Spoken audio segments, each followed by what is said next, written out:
चंद्रयान 3 इन data के नतीजों से दुनिया भर के वैज्ञानिक आश्चर्यचकित रह गए हैं।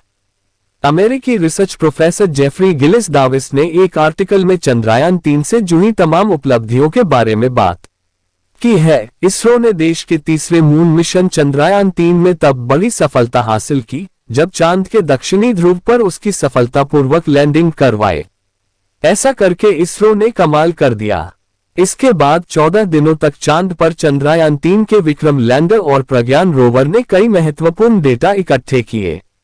इन डेटा के नतीजों से दुनिया भर के वैज्ञानिक आश्चर्यचकित रह गए हैं।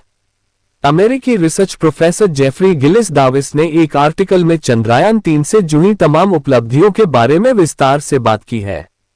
space.com पर लिखे आर्टिकल में कहा गया है कि चंद्रयान 3 के डेटा से पता चला है कि चांद की मिट्टी में लोहा, टाइटेनियम, एल्यूमिनियम और कैल्शियम जैसे अपेक्षित तत्व शामिल हैं।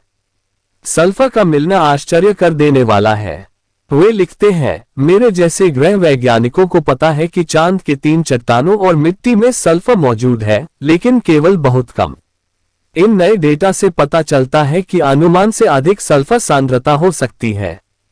प्रज्ञान के पास 2 उपकरण हैं जो मिट्टी का विश्लेषण करते हैं, एक अल्फा कण एक्स-रे स्पेक्ट्रोमीटर और एक लेजर प्रेरित ब्रेकडाउन स्पेक्ट्रोमीटर या शॉर्ट में LIBS।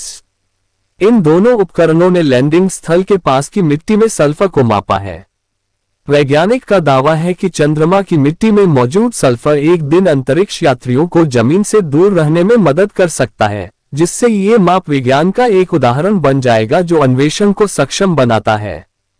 चंद्रमा की सतह पर 2 मुख्य प्रकार की चट्टानें हैं, गहरी ज्वालामुखीय चट्टान और चमकीली उच्चभूमि चट्टान।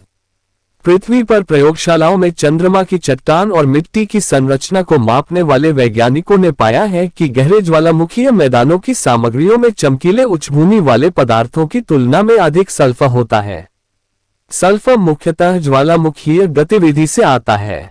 चंद्रमा की गहराई में मौजूद चट्टानों में सल्फर होता है और जब ये चट्टानें पिघलती हैं तो सल्फर मैग्मा का हिस्सा बन जाता है। जब पिघली हुई चट्टान सतह के करीब आती है तो मैग्मा में मौजूद अधिकांश सल्फर एक गैस बन जाता है जो वाटर वेपर और कार्बन डाइऑक्साइड के साथ निकलता है।